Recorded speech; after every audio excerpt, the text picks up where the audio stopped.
I really appreciate you joining me today, and I hope everyone's had a good weekend. And thank you to our sponsors at Alpha Claims and Hire for making it possible to bring you all the latest street news.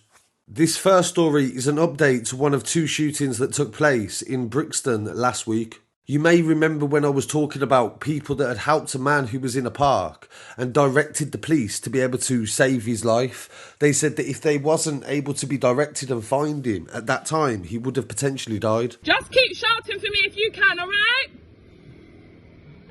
Where have you been shot? In your leg? Where is he? Right, in the pathway, just keep going down. Come on guys, come on. Keep going straight. Shout for me, honey, just shout. Can you shout for me? Shout, keep shouting help. Go on, keep shouting. Keep shouting, honey. They're coming, okay? Can you see the light? My London newspaper reported that a man who was 34 years old was rushed to hospital after being shot in Brockwell Park at 2:15 in the morning on the 14th of May. This was a few hours after there was a shootout on Brixton Hill. Doctors determined that the injuries were non-life-threatening after they had got him to hospital, and police were called to Brockwell Park, Tulse Hill, to reports of the shooting.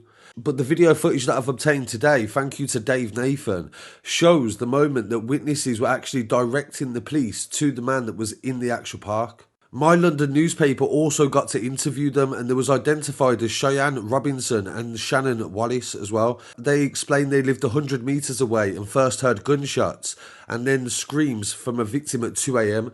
They didn't think it was actually a person at first, and then they had to direct the police to the victim.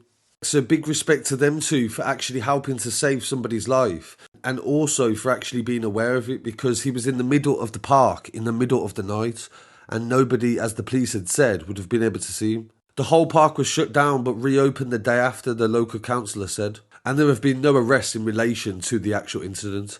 And I'll keep you updated on anything to do with that case. And please don't forget to follow on Scarcity Studios on all other social media platforms. Meanwhile, in some other news from Pinner, an update to a story that we covered earlier on in the month. On May the 4th, a man was found dead in Grove Avenue, Pinner Harrow in North London, and police were called to the scene. Thank you to Dave Nathan for his coverage from the scene, and it shows forensic officers taking photographs in the location that is on a housing estate. The area was cordoned off for the majority of the day, and there was a blue tent erected next to the road. Forensic officers were then seen coming in and out of a flat block. And today the police have named the victim. They said the victim is called Jordan Stewart and he's 37 years old, from the local area. And very shortly after, a man was charged with his murder.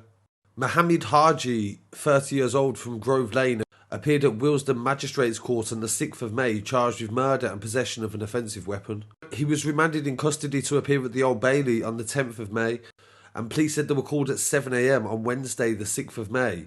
And police said they were called at 7 a.m. on Wednesday the 4th of May to Grove Lane to report of the stabbing. And despite the ambulance service's best efforts, Jordan passed away at the scene. So my condolences to the family of Jordan, and we'll definitely keep you updated with the outcome of that case, which may be a few weeks or months in the future.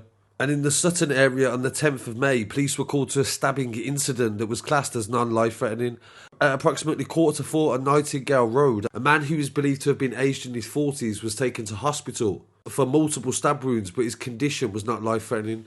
And no arrests have been made as of yet. Crime scene footage from Dave Nathan shows that the area is cordoned off, and there is a lot of retail businesses in the area, and it is a very busy road that runs through Sutton. So thankfully nobody was injured with that, and there's no arrests that have been made as of yet, and we'll definitely keep you updated with anything to do with that story.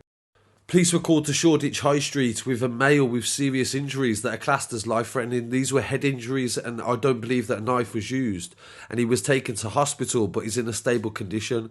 The whole of the high street was cordoned off with paramedics' equipment in the middle of the road, and this caused delays in the local area for the traffic.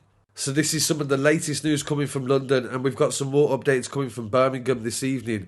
Please don't forget to follow me online as well at Scarcity Studios, and I'll be back again very shortly with some more news. Peace.